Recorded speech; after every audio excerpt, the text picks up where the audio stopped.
Hello and welcome to Todd Talk, where insight meets inspiration. I'm your host, Todd Hiller, and I'm an author, speaker, and longtime community leader, here to guide you on a journey towards fulfillment and balance. In every episode, we'll explore ways to fill life's emptiness, helping you uncover practical tools to create harmony, purpose, and happiness.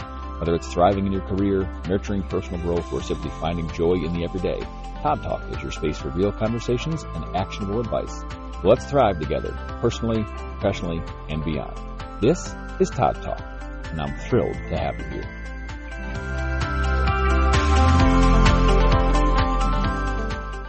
Hello, everyone, and welcome to another episode of Todd Talk. Thank you so much for being here, for tuning in and listening. Today, we're going to talk about choosing goodness when it's hard and the strength in staying good and, staying kind in a cruel world. There is no shortage of times in your life where you are going to be wronged or feel like you were wronged. So that's what I want to ask you. I want to ask you that reflective question before we dive in, and I want you to think about this as we go through. Have you ever been so wronged that all you want to do was lash out, say something cruel back, hit them where it hurts, yell, scream, stomp your feet, cause a scene, whatever it might be? Because I think we as people have all been in that situation because it is a naturally human position to be in. And today we're going to talk about why choosing goodness, especially when it's hard, isn't a weakness. It's a sign of wisdom, it's a strength, and it's who we are when we are at our best. And I think that's something we should all strive for because, like I said, there's no shortage of instances in this world where people are going to be cruel to you. But working through them in a powerful and wise way will make us feel and, just bring out goodness in us and make us feel much better. Recently in my life, there has been a personal vendetta launched against me. There has been an attack on me of sorts to try to kind of cut down my character and my moral being and try to make it look like I've been the bad guy in a situation, that somebody else is the victim and that I have been the one in the wrong time and time again. And I'm not just saying this to make you feel sorry for me. Please, that's not the case. I'm sharing this with you so we can align that with this podcast message and this talk that we're going to have today about this. And I don't need you to feel sorry for me. I don't need you to feel bad for me. I appreciate the sympathy, but that's not what this is about. It is about how choosing good and how choosing the higher ground has made me feel like the better person and has me feeling good throughout this entire really kind of messy and ugly situation. I've been made out to be the bad guy by someone, and I live in a small town, so the word gets around pretty quickly of the situation that has happened, and part of this involves me resigning as deputy chief from the fire department. And there's been no shortage of times where I could have used my voice and my power and my intelligence and my ability to speak fairly well and fairly quickly and think on my feet to lash out and push back against these people and do my best to make them feel stupid or make them feel like they were in the wrong or point out just how absurd they were being, because in the moment, it would probably make me feel good, maybe. But in the long run, it would make me feel pretty terrible. It would make me feel pretty awful to know that I was sinking to the same level they were, that I was taking the same low road that they were. And that's not something that I want to do. So instead, I have found lots of ways, and I've taken lots of time to reflect on my situation, and I've chosen to stay good and choose goodness and let that walk me through the situation instead of choosing the negativity and the frustration and letting that make me lash out and scream and yell and kind of stomp my feet. And as we go through this, I know I asked you that question, have you ever been wronged or wanted to lash out or yell? It's please hear me when I say that the human impulse is to, quote unquote, fight fire with fire, right? If someone is angry and someone yells at you, the natural instinct most of the time is to fight back, to stand up for yourself, to yell back, to argue, to prove that they were wrong. If someone says something about you that's untrue, especially, you want to defend yourself and defend your moral character, and you want to yell right back at them and scream. But unfortunately, that's not always as productive as we'd like it to be. But that's what's in our wiring, our protective instincts. Hurt people. We lash out. When we get hurt, we want to hurt somebody back. We want to make it count. And as cliche as that sounds, it's true. Hurt people and want to hurt people. Because that righteous anger that you feel and that feeling you have to get back at that person who wronged you or who was mad at you, that kind of starts to blur the line between justice and revenge and what is correct and good and moral in this world. And I think the blurrier that line gets and the more unable we are to see just how close we're coming to doing exactly what was done to us, that's when we get into really dangerous territory. So I want to introduce you to this idea that choosing goodness is not denying your emotions. It's not denying your ability to stand up for yourself. It is choosing to channel them in a different way and choosing to allow goodness to walk you through the difficult situation without the messy that comes with anger and retaliation. And let's be honest, sometimes we want to yell back, and sometimes it feels good to yell back or to be cruel back or to hit them where it hurts or to prove they were wrong. Sometimes in the moment it feels really good, but when we're done with that moment, because moments are just that, they only last such a short time. Every moment ends as soon as it begins. This moment starts, and then just like that, it's gone. So you use that moment to pursue the anger and to lash back and to get angry and to yell and to scream and to prove them wrong or whatever else it is. But then what you're left with on the backside is like kind of a cruelty hangover, or a moral hangover. You look back at what has happened. You look back at the instance. You look back at the situation and you say, oh boy. And you kind of have this dread of looking back on it because you know that you were not your best self, but you can't take back the moment. You can't take back what you did or said.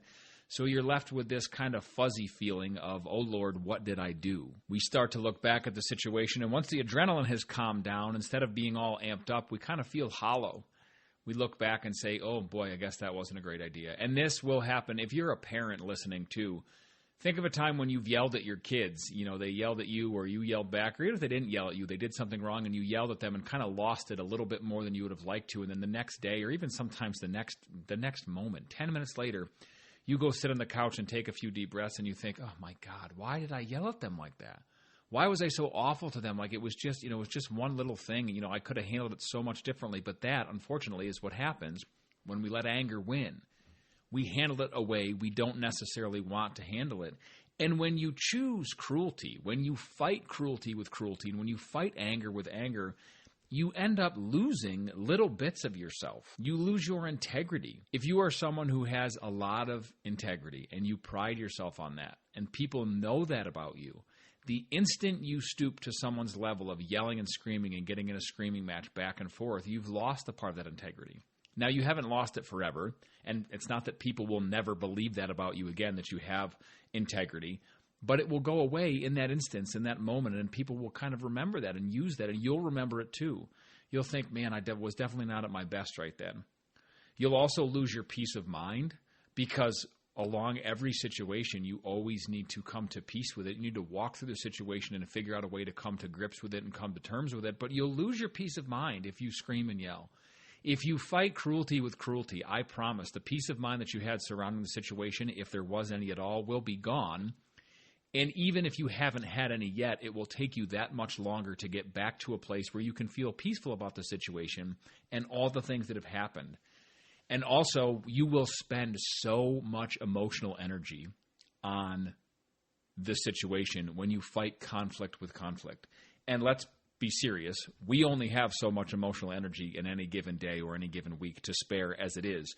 So if you fight cruelty with cruelty, you're going to expend and use up so much of your emotional energy on what?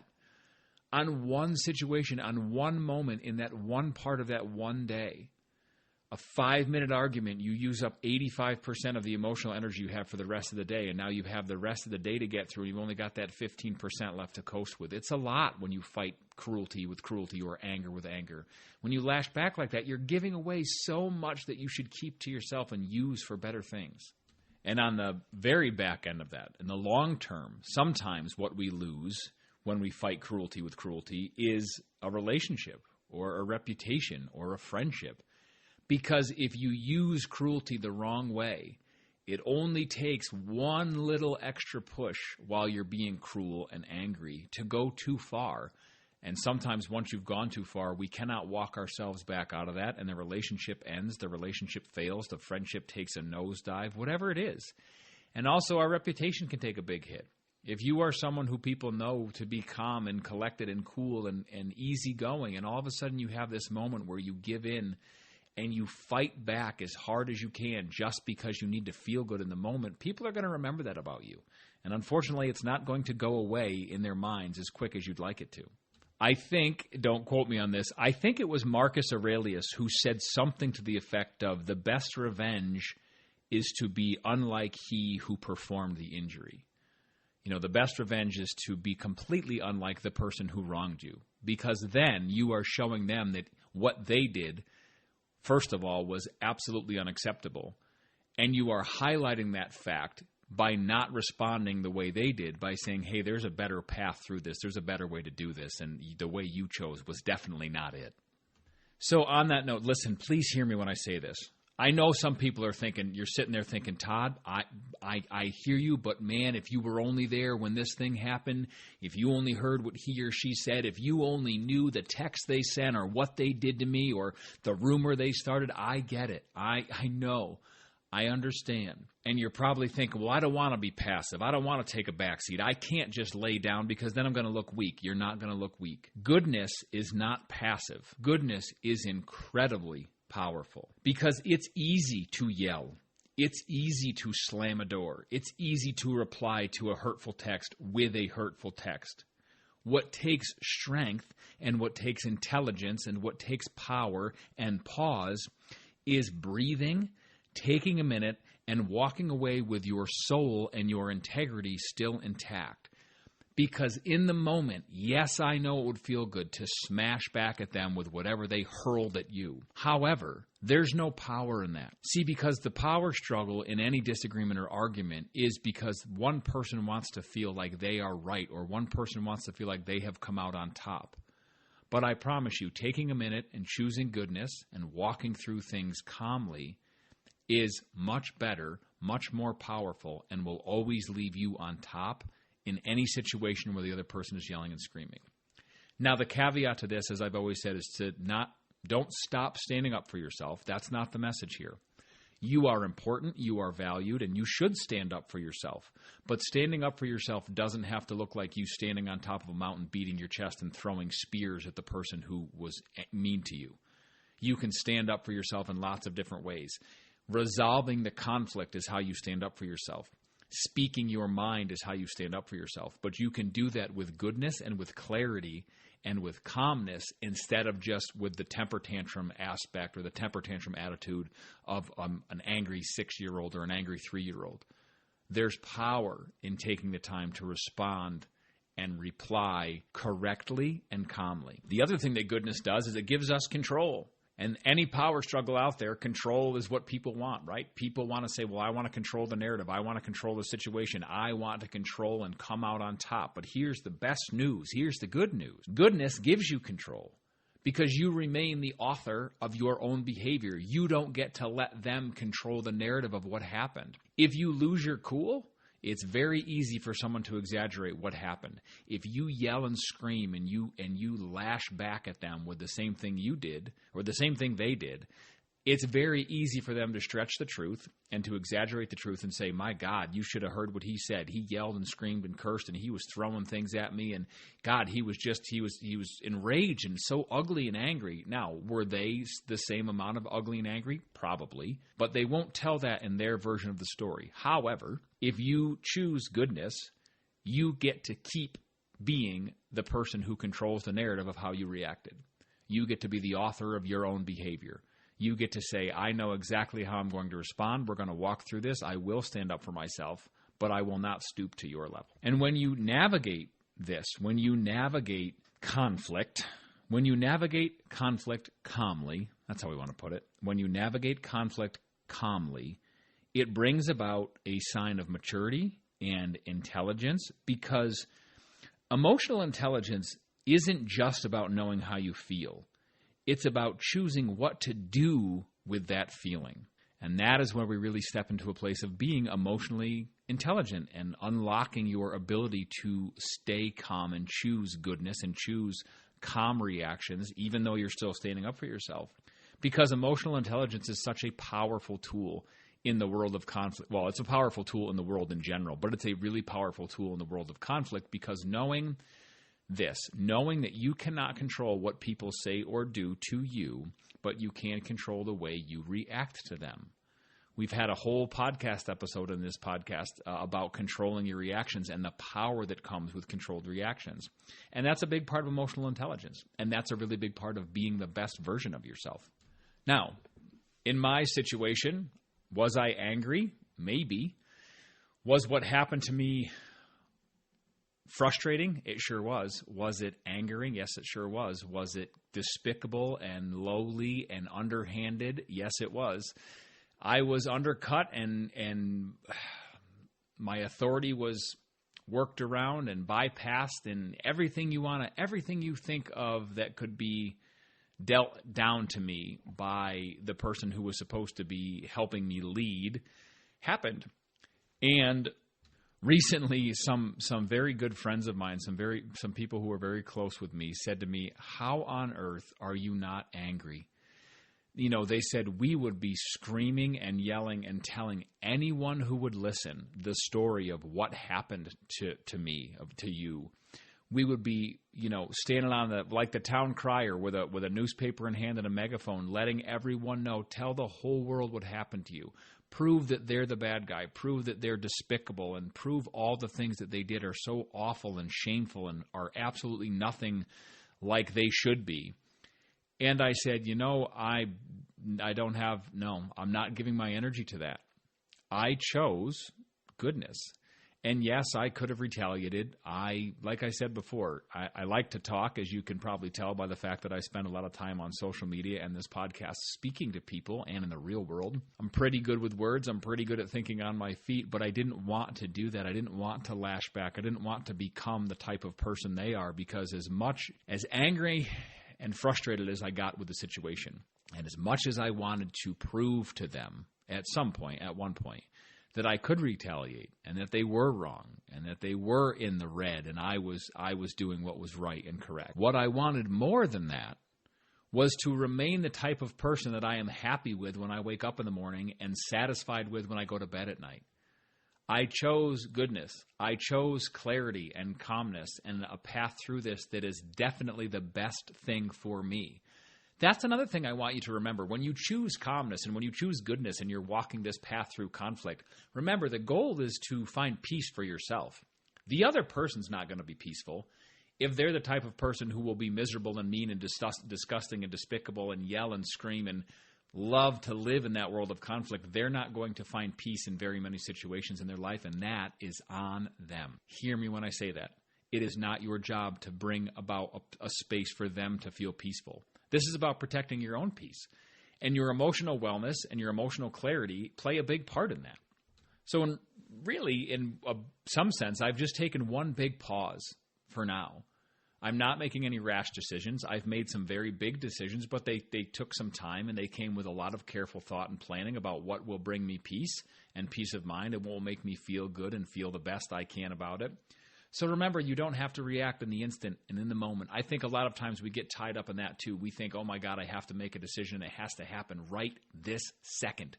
Because if I wait, then if I wait, something's going to go wrong or something's going to change, or maybe they'll do something even worse to me if I wait. But take the time to pause. Take the time to take a deep breath and reflect and say, listen, whatever march they're marching forward on, that's on them. Take the time to choose goodness for yourself, because you only have control of what you feel. You can't control what other people feel or do. You can control how you react to things, which in turn will control how you feel about them and about your reactions in the long run. Because we can't control our feelings about the situation, right? We've talked about that before too. Someone says something unkind to you, you feel it. We're emotional people. We're emotional creatures as humans. You will feel it. You will have feelings around what they say or do to you. However, you can control your reaction, and then by doing that, you can control how you will feel about the situation in the long run by choosing and controlling how you react to it. And if you need some tips for this, let's talk about that for a second. So if you're sitting there saying, well, Todd, that's great. I hear what you're saying. I want to do this. I want to take this path. I want to take the path to goodness and not react the way they did and not fight conflict with conflict. But what do I do? One thing to do is pause. Literally, pause.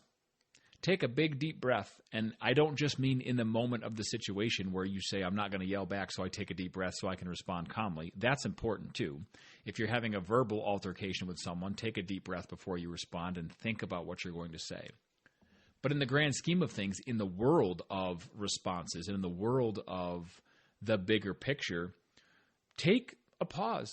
Take some time to be silent and to reflect. Take 2 or 3 days to respond if you need to.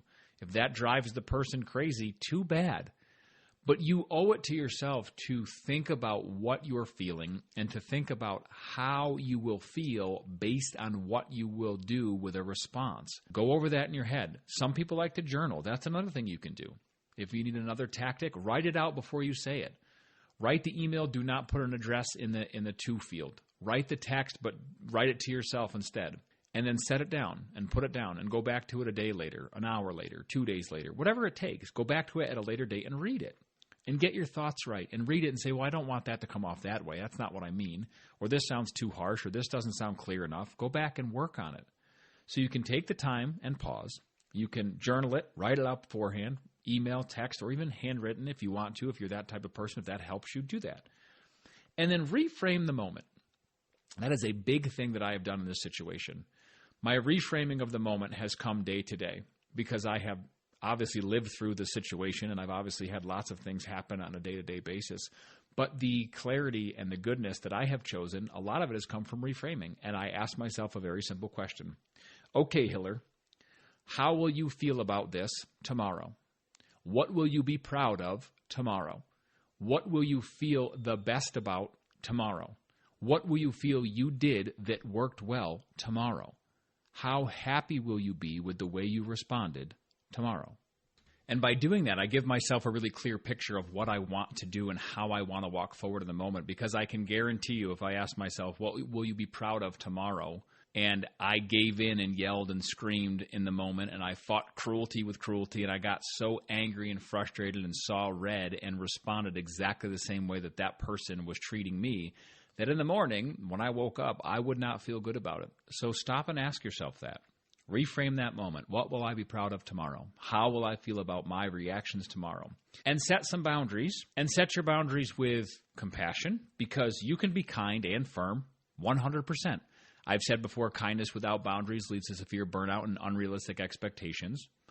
Boundaries are also a really good way for you to keep yourself in check and the other people in check. So you can be kind and firm. You can be polite.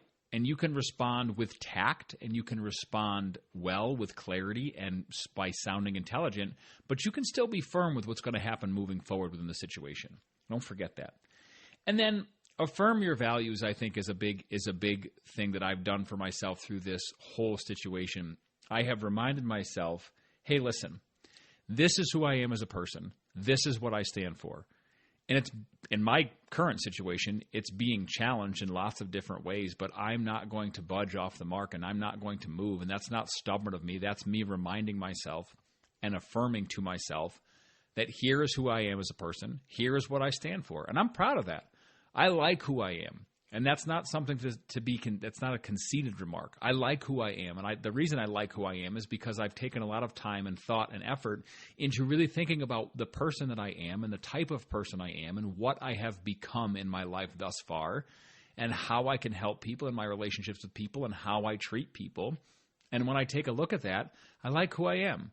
So if you don't like who I am, that's okay. You can take a walk and find less, as the saying goes.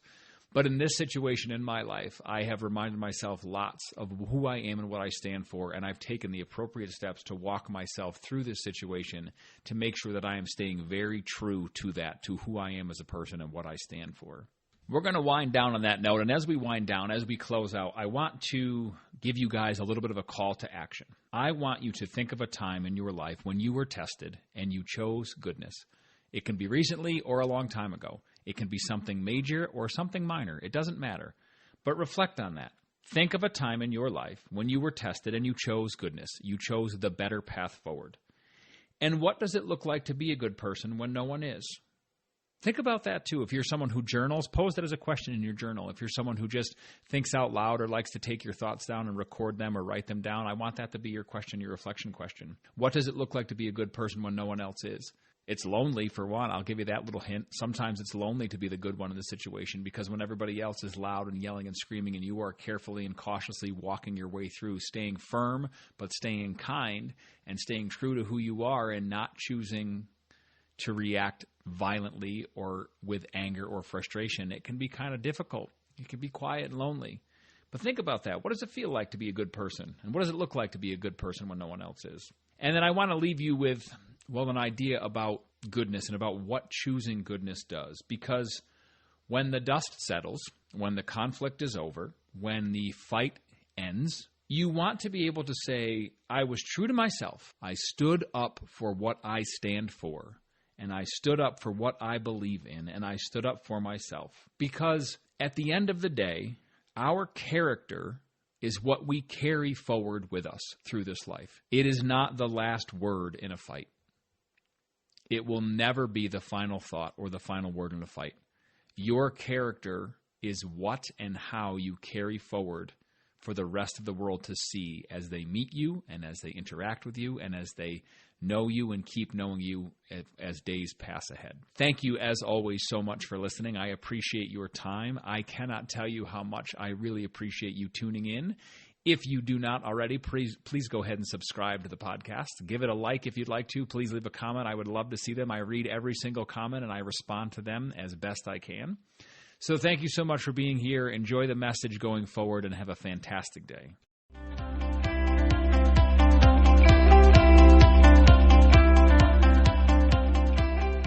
Thanks for tuning in to Todd Talk. If you've liked what you've heard, please go ahead and subscribe and follow along so you don't miss any updates or new episodes. Thanks very much and enjoy the rest of your day.